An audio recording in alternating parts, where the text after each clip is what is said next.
बिहार के मुख्यमंत्री नीतीश कुमार ने नरेंद्र मोदी का नाम के लिए एक बार फिर से समर्थन किया है प्रधानमंत्री पद के लिए, और साथ साथ अपने भाषण में यह भी इशारा किया है कि बिहार की जो जरूरतें हों उसको पूरा किया जाए। मसला साफ है, विशेष राज्य का दर्जा। हमारे साथ मौजूद हैं मनोज झा जी, जो कि आरजेडी से राज्यसभा सांसद हैं और आरजेडी के लिए मुखर रूप से बोलते भी हैं। मनोज झा जी, नीतीश जी ने आज भाषण दिया कि हम लोग नरेंद्र मोदी जी के साथ हैं, लेकिन बहुत सारे कंटेंशियस इश्यू हैं। विशेष राज्य का दर्जा, यूसीसी, रिजर्वेशन का आप लोग मुद्दा उठा रहे हैं, तेजस्वी जी ने उठाया है। तो आपको क्या लगता है, ये कंटेंशियस इश्यूज पर क्या सरकार चल पाएगी या तकरार होंगे या पूरी होनी चाहिए मांगे? देखिए, सर्वप्रथम तो प्रधानमंत्री जी को बहुत बहुत बधाई, लेकिन ये उनका एक अलग तरह का क्षण है। सामूहिकता बहाल हुई है लोकतंत्र में। मुझे पिछले उनके वो सेरेमनीज याद हैं जब मोदी मोदी हुआ करता था और रिलीजियस स्लोगन्स हुआ करते थे। आज मैंने कुछ नहीं सुना। तो ये एक परिवर्तन का पहला क्षण है। स्लोगन मतलब जय श्री राम? हाँ, कोई भी और स्लोगन हो, लेकिन इस बार पहली बार देखा है कि चंद्रा बाबू जी और नीतीश जी की मौजूदगी की वजह से शायद ये कोर्स करेक्शन हुआ, जो कि बेहतर है, क्योंकि राजनीति को सार्वजनिक मुद्दों पर रहना चाहिए। दूसरी चीज, बिहार के कुछ मुद्दे हैं जो लगातार नीतीश जी, तेजस्वी जी उठाते रहे, वो उसमें है बिहार को विशेष राज्य का दर्जा। हम खैरात नहीं मांग रहे हैं, ये हमारा राइट है। अगर आप पूरी पॉलिटिकल इकोनॉमी को देखें, खास करके बाइफर्केशन के बाद, वो अभी तक हमें नहीं मिला है, और उसके बगैर हमको लेबर सप्लाई स्टेट का चस्पा जो है उसको हम खत्म करना चाहते हैं। तो वो एक मुद्दा है जो नीतीश जी के लिए भी बहुत है, तेजस्वी जी के लिए बहुत है, लालू जी के टाइम से इस पर बात चल रही है। दूसरा, एक स्पेशल पैकेज। बिहार की जो जरूरियात हैं वो एग्रो बेस्ड इंडस्ट्रीज के लिए, उसके लिए आपको इन्वेस्टमेंट देना होगा। सब कुछ बीते वर्षों में हमने, गुजरात से कोई विरोध नहीं है, लेकिन गुजरात की कीमत पर हमें कुछ नहीं मिला। और तीसरी चीज है आरक्षण को लेकर के कि उसको 9th शेड्यूल में डालिए, जो दायरा बढ़ा है। और जातिगत जनगणना की मांग नीतीश जी देश के स्तर पर करते रहे, ये ऑन रिकॉर्ड। कांग्रेस के पार्टी हम लोगों का सबसे पहले हम लोगों ने इसे उठाया, जिसको अंगीकार किया नीतीश जी ने। नीतीश जी ने भी मांग किया है? नहीं, जब मैं बता रहा हूं, जब अगर असेंबली के रिकॉर्ड्स देखें तो जब उन्होंने ये बात कही तो नीतीश जी ने बहुत वेलकम किया। जब तेजस्वी जी ने कहा तो उसके बाद एक पिरामिड बना इसका।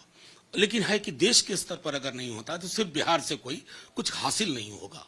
तो हमारा मानना है कि ये मुद्दे बहुत महत्वपूर्ण मुद्दे हैं, और मैं समझता हूं मीडिया के साथी भी समझ रहे हैं कि ये जो कोalition उभरा है कई वर्षों के बाद, ये कोalition ऑफ कॉन्ट्रडिक्शन भी है, जो लोकतंत्र के लिए सही है। क्योंकि हमारा अपना अनुभव बताता है कि क्षेत्रीय विषमताओं को दूर करने के लिए कोalition गवर्नमेंट ज्यादा बेहतर डिलीवरी कर चुकी है। अटल बिहारी वाजपेयी के समय भी कोalition पॉलिटिक्स था, कोalition गवर्नमेंट था। तो अटल बिहारी वाजपेयी के कोalition पॉलिटिक्स और नरेंद्र मोदी जी जो आज पहली बार कोalition पॉलिटिक्स चलाएंगे, आपको क्या लगता है, क्या अंतर्विरोध हो सकता है? जी भी उसी बीजेपी की थे, लेकिन मैं आपको कहूं कि fundamentally Narendra Modi ji is a majoritarian personality. Now this time he is a majoritarian leader in temperament, in inclination, not backed by the majority. ये एक बहुत बड़ा फर्क आया है, और हम देखेंगे कि क्या भैंस मंगलसूत्र मुजरे वाली जुबान चालू रहती है। मुझे लगता है कि चंद्रा बाबू और नीतीश जी की मौजूदगी में भैंस मंगलसूत्र टोटी तोड़ लेगा, बिजली काट देगा, ये जुबान कम से कम इसको खारिज होना होगा। लेकिन नरेंद्र मोदी जी तो कह रहे हैं कि तेवर वही रहेगा और जितने भी प्रोग्राम्स, पॉलिसीज भ्रष्टाचार के खिलाफ, टायरेट सब चलता रहेगा। नहीं, भ्रष्टाचार के खिलाफ तो खैर वो बोले ही ना। जिसके खिलाफ बोला भोपाल में, अगले दिन जाकर के गलबहियां कर बैठे महाराष्ट्र में। तो प्रधानमंत्री जी एक्सपोज हो चुके हैं भ्रष्टाचार के मामले में। अभी लेटेस्ट हुआ जो स्टॉक मार्केट का हुआ, तो प्रधानमंत्री जी जब कभी ऐसा बोले तो आईना सामने लेके बैठा करें। अव्वल एक, नंबर दो जो मैं कहूंगा कि प्रधानमंत्री जी ने अगर अपने मनसा वाचा कर्मणा में कोalition के स्पिरिट को, कॉन्स्टिट्यूशन के स्पिरिट को नहीं रखा तो उनके लिए मुश्किल होगा। एक और बात देखा है, जो मैंडेट आया है 293 और 234, क्या आप लोगों से गलती हो गई, खासकर कांग्रेस पार्टी से? तेजस्वी और लालू जी तो भरसक प्रयास किए नीतीश जी के साथ, कोalition पॉलिटिक्स हमने देखा कि अच्छे से चला। क्या आपको लगता है कांग्रेस ने देरी कर दी, जिसके कारण नीतीश जी एनडीए में चले गए और नतीजा आज कुछ अलग होता? प्रकाश जी, मेरा मानना है कि पोस्टमार्टम पॉलिटिक्स में बहुत अच्छा ऑप्शन नहीं है। धारा होती है, वक्त होता है, वो हुआ, लेकिन साथ ही साथ एक संकेत भी है कि जिस लड़ाई को हम चाहते थे, जिस वैचारिकता को बहाल करना चाहते थे, देश की राजनीति में वो बहाल हुई। आंकड़े कुछ भी कहें, लेकिन एक तो साफ है ना, पार्लियामेंट की तस्वीर पूरी की पूरी बदल गई, पूरी की पूरी बदल गई। यही हम चाहते थे।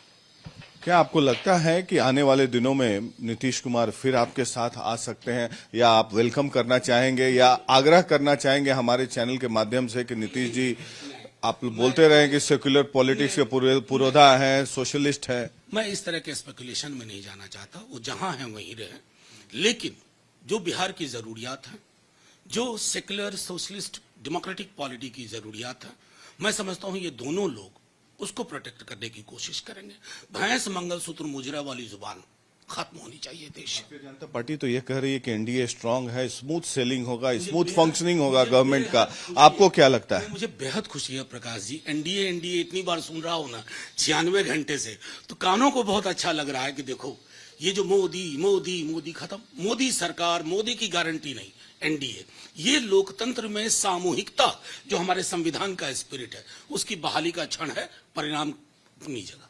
बिहार का परिणाम भी देखें हम लोग तो, और यूपी का खासकर, दोनों राज्य का, इस बार लालू जी ने भी कैंडिडेट्स अच्छे दिए हर जगह, मैं मानता हूं, और सामाजिक रास्ता, सामाजिक समीकरण को देखते हुए, और अखिलेश यादव ने भी किए।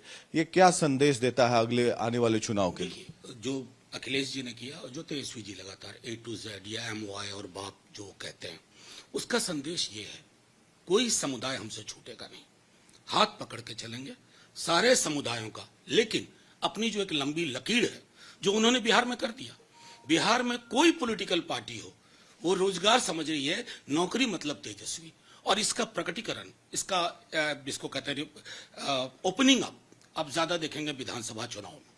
नीतीश कुमार भले ही किंग मेकर की भूमिका में हो, लेकिन आरजेडी ने अब उन पर दबाव बनाना शुरू कर दिया है कि यूसीसी, आरक्षण और जातीय जनगणना जैसे मुद्दे पर नीतीश कुमार बिहार के साथ न्याय करें और केंद्र से अपने हक की मांग को बुलंद करें। दिल्ली से वीडियो जर्नलिस्ट यशपाल के साथ प्रकाश सिंह, आर भारत के लिए।